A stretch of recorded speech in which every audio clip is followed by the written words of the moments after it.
ഡൽഹിയും തമ്മിലുള്ള WPL മത്സരം ഇപ്പോൾ മുംബൈ ബാറ്റ് ചെയ്തുകൊണ്ടിരിക്കുകയാണ്. ഏകദേശം 15.4 ഓവറിൽ 140 റൺസിന് 3 വിക്കറ്റാണ് എടുത്തിരിക്കുന്നത്. സൈബർ ബ്രോണ്ട് അവരുടെ ആ ഒരു 45 ബോളിൽ നിന്ന് 70 റൺസ് എന്നുള്ള ആ ഒരു സ്കോർ, അവരുടെ ആ ഒരു പ്ലേ, ഒരു ഓഫ് സൈഡിലേക്കുള്ള ഷോട്ടുകളും മികച്ച ഷോട്ടുകൾ, നല്ല പവർ ഹിറ്റിംഗ്, ടൈമിംഗ് ഒരുപോലെ ഉള്ള ഷോട്ടുകൾ. അതുപോലെ നമ്മുടെ ഹർമൻപ്രീത് കൗർ ഇപ്പോൾ ഇന്ത്യൻ ക്യാപ്റ്റൻ, മുംബൈയുടെയും ക്യാപ്റ്റനാണ്, കളിച്ചുകൊണ്ടിരിക്കുന്നു. നല്ല ഏകദേശം 25 ബോളിൽ നിന്ന് 37 റൺസ് എടുത്ത് മികച്ച ഒരു ബാറ്റിംഗ് ഡിസ്പ്ലേ കാഴ്ചവെച്ചുകൊണ്ടിരിക്കുകയാണ്.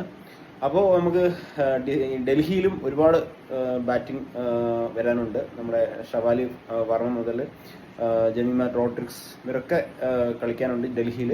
ഈ ഒരു നിലവിൽ പോവുകയാണെങ്കിൽ മുംബൈ ഒരു 180 റൺസ് സ്കോർ ചെയ്യും. ഹർമൻപ്രീത് കൗർ ഉണ്ടെങ്കിൽ ഇനിയും ബാറ്റിങ്ങിന് ഒരുപാട് പേര് വരാനുണ്ട്. അപ്പോൾ നമുക്ക് എന്തായാലും നേരിട്ട് കാണാം കളി.